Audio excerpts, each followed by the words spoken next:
Good afternoon all, a very good afternoon. Welcome to Carrow Road, where Norwich City have extended their lead at the top of the Championship table, perhaps temporarily, but as we record, to 6 points. They've done their job in the early kick-off of the day, a very, very deserved 2-0 win over Cardiff, arguably the best display of the season. And Emi Buendia and Todd Cantwell both absolutely sensational today. A really enjoyable game to watch against a very direct team, but Norwich managed to unpick the lock. So things will move on this afternoon, of course. Bournemouth and Watford both away from home, both playing at the moment at Luton and Huddersfield, I think it is. So we shall see. But it kind of we can talk here without worrying about it too much, because we know Norwich will be at least 3 points clear at the top of the Championship table, at least 6 points clear of third place, if that is still Watford. That's currently 6 and 9 at the moment. So it's looking really, really quite tasty. Christmas number one seal. They will be top of the Championship Christmas tree when they arrive at Watford on Boxing Day for the Sky Sports game. Although actually their league could have been cut by then, couldn't it? Because it's the 7:45 game. That one's also on Sky Sports. So we will see. But they will be top when they kick off at Watford. I'm pretty sure we know that off the top of my head. But whatever, on Christmas Day they will be. And the stat that's flying around is that 11 of the last 12 teams to be top of the Championship on Christmas Day have gone up. The other one being Leeds, of course, 2 years ago, who were a point ahead of Norwich, and eventually, unfortunately, didn't go up that year, but they did make up for it last year, didn't they? So, a really enjoyable game today.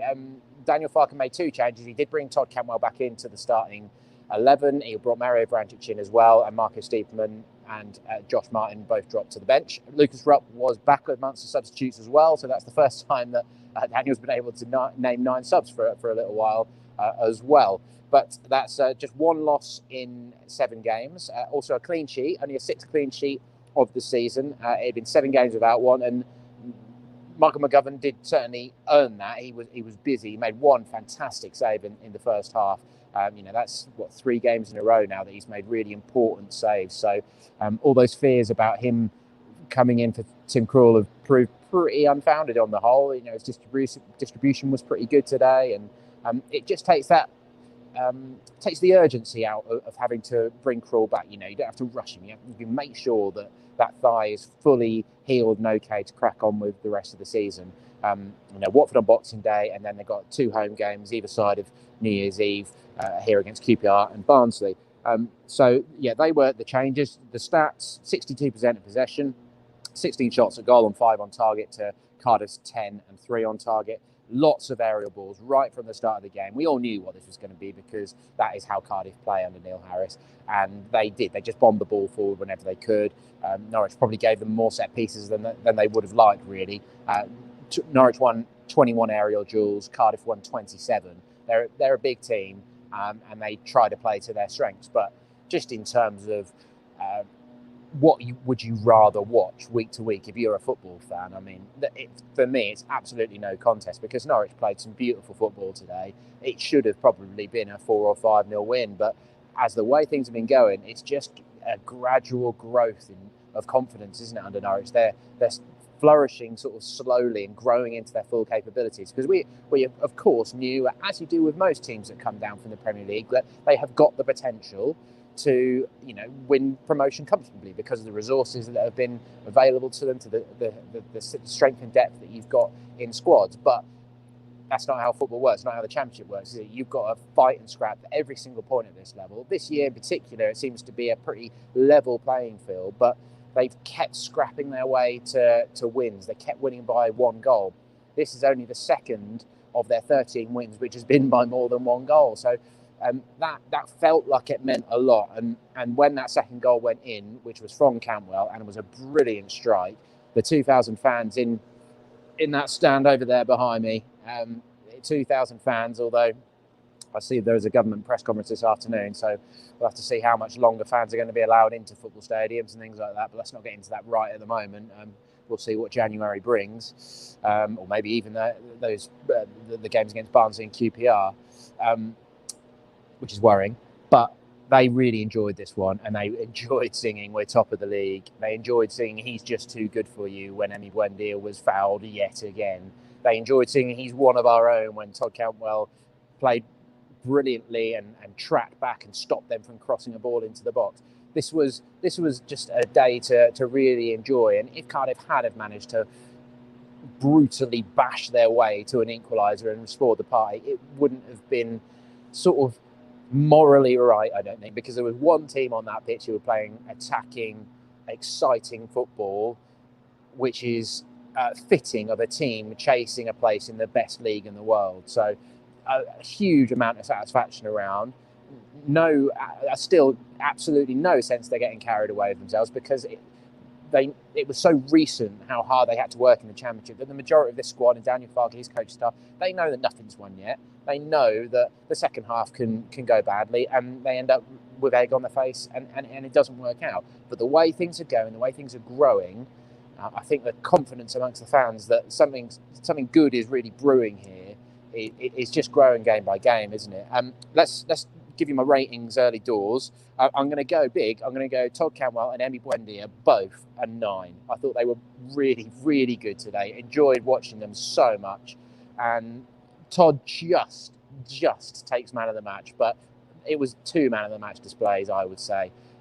They were on such a good wavelength. Emi set up Todd for the second goal with a beautiful little pass, and then Todd just smashed it top right-hand corner. And Chris Gorham, when we were speaking to Todd after the game, described it really well in his question when he said, was there a bit of frustration at everything that's happened to you in this year and all that disappointment and all those lessons you've learned behind that shot? And Todd didn't say those words specifically. He was agreeing with the sentiment, and said some really interesting stuff about how much he's learned from this year and how much he's realised with that time to reflect when things weren't going well for him, that he loves football so much and he loves playing for Norwich City, and that he can't allow that situation to happen again. He has to make sure that he's on the pitch and doing what he loves, because the smile on his face, just look at the photos. He absolutely loved what he did today. He loves being that focal point when things are going well, doesn't he? When you think of the first half of the Premier League season last year, when he scored those 6 goals, the 6th one was on New Year's Day, and things were going so well, and he's got his Puma sponsorship, and he's in the England under 21s. He loves being that focal point, doesn't he? And having the attention on him. So he was a happy chap today, and that's great to see again, because that's going to be important. You think about the potential when they're fit and firing for Norwich to have Cantwell, Dowell, Buendia playing behind Pukki with Skip and one of a few choices, maybe Vrancic for home games like this where you're going to have more of the ball, but McLean or Tetty when you're away from home. When Daniel Farke's got a fully fit squad, it's quite a daunting prospect for most teams in the Championship, I would say, if they can continue progressing in the way that they are. And they had loads of chances, so let's rattle through a few of them. Let me just complete my ratings actually first. I'll give an 8 to Kenny McLean, who I think in both these 2 games this week, against Reading as well, I think he's been really, really good. He set up the first goal today, very nearly scored as well early doors. I'll give him an 8. Hanley and Zimmerman have got to have an 8 as well today on what was such a tough day for centre-backs. They got through a lot of aerial work, because that is purely what Cardiff do. They just bomb the ball long, bomb set pieces into the box, and they had to deal with so much. And Christoph Zimmerman actually made a crucial block at 1-0 as well. So would they have liked to have dealt with Cardiff more cleanly? Yes, of course. But this is one where they were under a lot of pressure, and to come out with it with a clean sheet, they must be really, really pleased. And they'll put their feet up at home tonight and look forward to their Christmas dinner in a few days' time, feeling very satisfied. And otherwise, 7s throughout the team. Maybe you could say a 6 for Vrancic. He had a bit of a funny day where things just didn't quite come off for him. He was replaced by Marcus Stiepermann with about 10 minutes to go. Dowell, Hugh, Gill and Tetty all came on as Norwich rolled down the clock as well. Timu Pukki's wife gave birth actually on last night, Friday night. So there was a little bit of doubt about whether he was going to be available today. He missed the final training session, Daniel had said, but in general, they were confident that he'd be all right to play. But it didn't quite happen for Timu today. He had quite a few big chances, and there's one I'll come on to in a minute in particular where it was quite funny, where Cantwell played just a gorgeous pass. Absolutely, it should have been a beautiful assist. And Pukki took a heavy first touch. The keeper gets to the ball before him, and Cantwell literally dropped to the turf. Was so disappointed that it wasn't going to result in a goal. So yeah, let's quickly rattle through them. Buendia cross in the 19th minute. McLean heads that one wide. Lovely pass from Cantwell. 3 minutes later, plays Pookie into the box, plays it across the keeper, but it's beyond the far post as well. Cardiff's first big chance was in the 25th minute. It was a Harry Wilson free kick. We all know he's got a really good left foot on him, although he really should have been sent off in injury time. Really poor tackle on Cantwell. Maybe got a bit of the ball, but it was just a frustration tackle. Completely out of control, clatters Todd right in front of the benches. If that had happened when the game was still in the balance, I think Norwich would have gone far, far more mad about it. I thought it should have been a red card. It was a yellow card. I thought the referee bottled that one, to be perfectly honest. And Todd, when I spoke to him after the game, said he was surprised to not see a red card come out for that one. But anyway, he swings in a free kick, and Sean Morrison, who's the big centre-back, gets up, heads it. Markham McGovern holds onto it, nearly goes over his line. Cardiff call for it, but the goal line technology is there to give the referee the confidence that it hasn't gone in. And then 27th minute is when the goal came. A nice little sort of splitting of the lines from Kenny McLean to get Buendia into that number 10 position, that pocket, as Stuart Webber has often described, of space, dips inside his man and then just unleashes a lovely shot into the bottom left corner. Really pure strike. 6th of the season already for Emmy. He scored 8, if I'm remembering correctly, during the title-winning season. So things are going so well for him at the moment, aren't they? Although Cardiff did try to rile him. He nearly snapped a couple of times. He got an elbow in the head. He got caught late. Daniel did take him off in that final 10 minutes, and standing ovation from the South Stand for that performance. But yeah, it was closed in, boiling over, because Cardiff knew that they could get into him. So that was 27th minute, 1-0 up. That McGovern save that I mentioned earlier, that was 2 minutes before the break, and it was Morrison again as Wilson sent a free kick to the back post, and it was point blank range pretty much going in.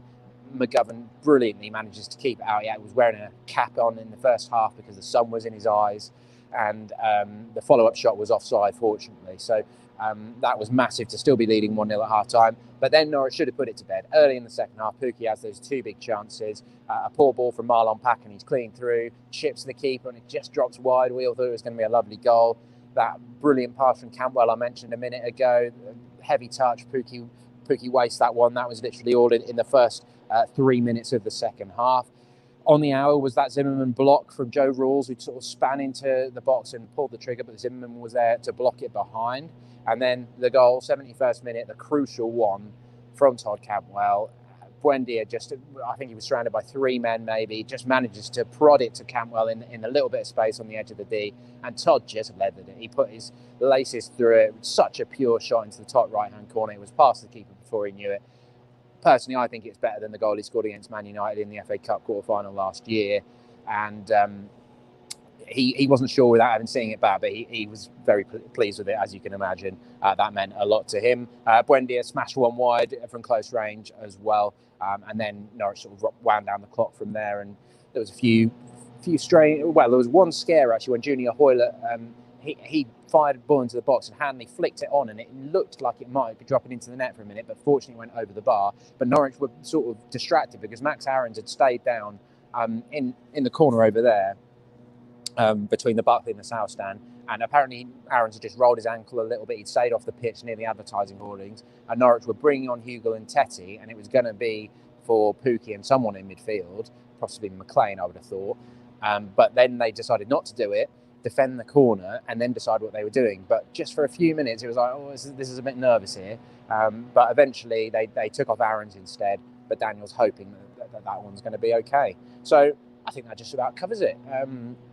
I haven't got too carried away with it there, but if it had been 4-0, then we really could have got carried away, because this was a performance befitting of that kind of scoreline. But there we go. There's just no negatives to take at the moment. No, it's going brilliantly, and if it continues in this way, what a brilliant second half of the season we're going to be able to enjoy. They've got another 3 games before they reach that halfway point, and then there's that little breather for the FA Cup game against Coventry. They've also got a full week to prepare for Watford now as well, so no midweek game. Take their foot off the pedal a little bit, and if the injuries keep getting better in the way that they are at the moment, and you've still got Hernandez, Byram, Mumba, Eder to come back into things, it could be a very, very exciting second half of the season. But lots and lots of hard work still to be done, and a tough game on Boxing Day away at Watford at 7:45 kickoff. Right, well, thank you very much for watching. Thank you for watching the verdicts throughout so far this season. Have a great Christmas. Have a safe Christmas, I suppose, is the big thing to say this year. I hope you managed to find some enjoyment in amongst everything that is going on. And yeah, let's hope that Norwich can keep bringing us some smiles. If you've not already seen it, we had our sort of Christmas party online last night. We did a Pink and Podcast Live, Pink and Live 2, where we had a few City fans and columnists on with us, and lots of fun in amongst chat, looking back on the Reading game and ahead to today's game. But I think most of it hasn't really dated by today, because we were kind of reviewing the first half of the season to a certain extent. So do take a look at that if you've not already. Let us know what you thought of this game in the comments below. And of course, pinkin.com is the place to go for all the post-match reaction and analysis. I did our player watch on Todd Cantwell today, so I hope that's going to make a rather nice read for you on Sunday morning. Thanks very much for watching, and Merry Christmas.